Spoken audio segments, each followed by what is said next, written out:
Chip of the day. LTM4671, a quad DC to DC module regulator with configurable dual 12 amp, dual 5 amp output array. Those are strange words. I wouldn't have figured out what that was from the wording, okay? But here's one in person. It's a module, but let's see here. Let's measure it. It is 10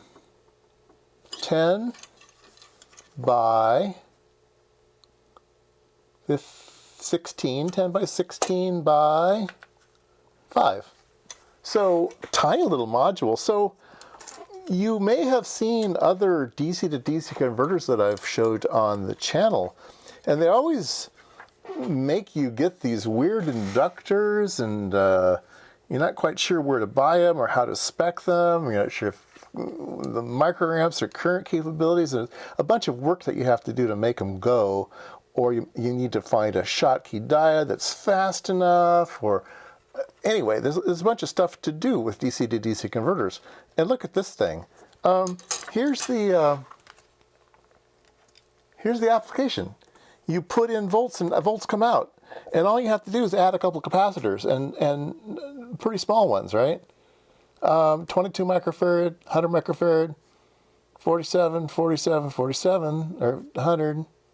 It's like not much going on there. Yeah. Pretty wild stuff. And it's all, the inductors or whatever is inside this thing are all inside. Somehow they squish them all in there. And take a look at the specs. It's quad, which means it's outputting. You input one voltage and it outputs 4 different regulated voltages. 2 of them are up to 12 amps, and 2 of them are up to 5 amps. So, like in this configuration here, you've got 1.2 volts at 12 amps, 2.5 volts at 5 amps, 3.3 volts at 5 amps, and 1 volt at 12 amps. And it's all together, all at the same time. It's nuts. It's nuts. I didn't know they made such things. And the cool part, well, I don't know if it's cool or not. You might have a hard time soldering this thing down, but look at it. Here's the pinout. You have to zoom out, it's so big. It's a big ball grid array. Yeah, pretty wild. Pretty wild. Now, do you need a 4-layer board to... Is this a 4-layer board? I can't tell if this is a 4-layer board. I don't know. I'm wondering if you could do it with a 2-layer board, or if you have to have a 4-layer board to use this thing. But yeah, pretty wild stuff. And it all just goes, I mean, see the bottom side, just a couple little things. Now there's a couple extra things here. Dynamic load circuit. These just may be some loads yeah, I think these are just some loads they add for you to play with on the demo board. Let's see, what are they? 50 NC4, yeah, it's just a FET. It's just some high current FET to load here, and you can modulate so the voltage is monitored here, and then you can step the load, so you can pulse the load if you want to play with it that way. Yeah, pretty cool. When I got the board, I thought it was broken because only one of the voltages worked. But there's a little jumper area over here of enabling them, and only one had been enabled. So I enabled all 4, and it does work. All 4 voltages. And you can configure it. You don't have to use their voltages. Let's see here. Let's go back to page 1. So another thing you can configure is the current capability. You can have 4 things like this, or you can have bootstrap these 2 together and you get 24 amps on a low current one, a low voltage one, or you can get 10 amps on a high voltage one, 24 and 10. Yeah, you can configure it different ways. So the The 12 volt ones, 12 amp ones, you can go between 0.6 volts and 3.3 volts, so you can configure them.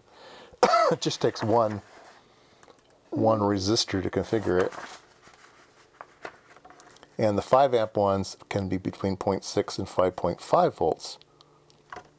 Now it says that the part itself can dissipate 7 watts without a heatsink. Yeah, it's a pretty wild thing. I didn't know they were making modules now. That's really cool. I don't know what it cost. That doesn't look cheap, does it?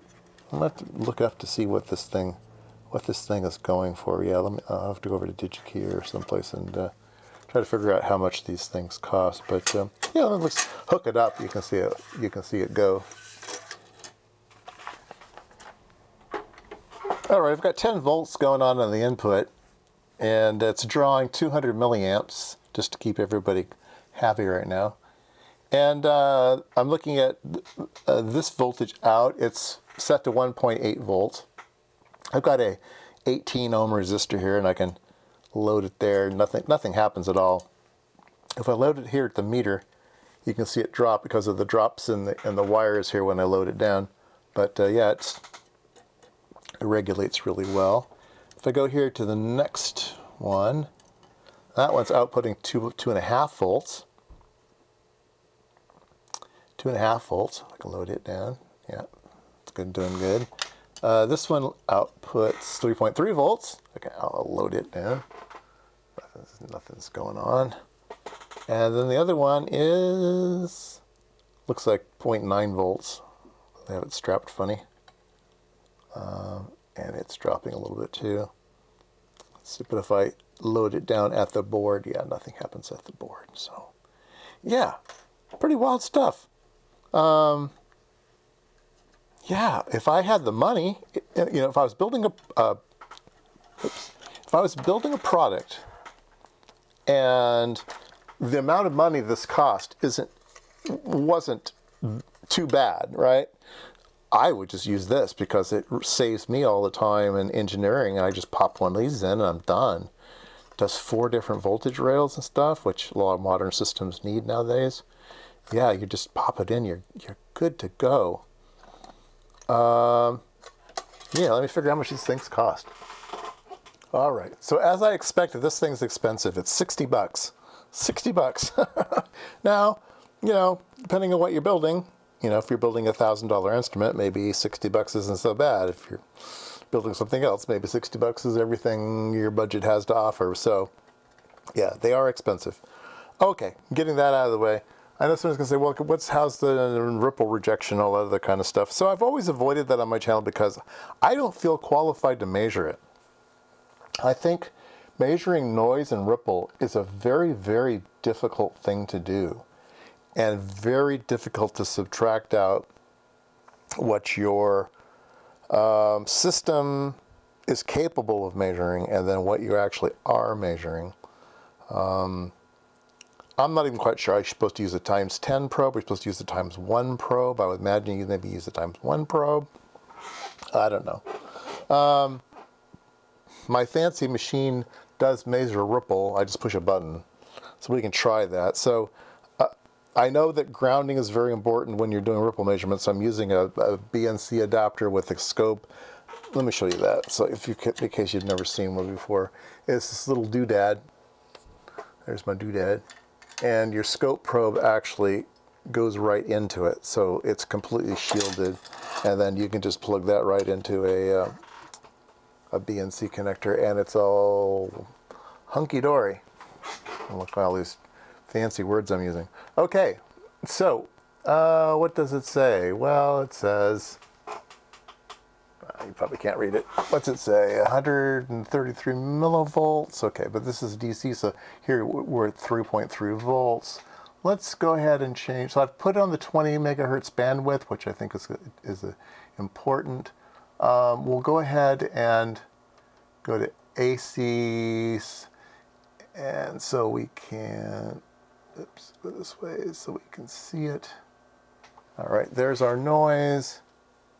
And we can reset the statistics. So averaging 20 millivolts, something like that. Let me try the times one probe, and we'll go back. Say we've got a times 1 probe, and then 500 millivolts. Yeah, there we go. That averages around 30 millivolts again, so maybe it didn't matter too much. The picture does look different though, doesn't it? Yeah, it does look different. So anyway, I don't know. Like I said, I don't feel qualified to measure it, so I never have in my videos before. All right, there you go. Chip of the day. Actually, the module for the day is a Linear Tech LTM for module 4671, $60. Yeah, rush out and get one.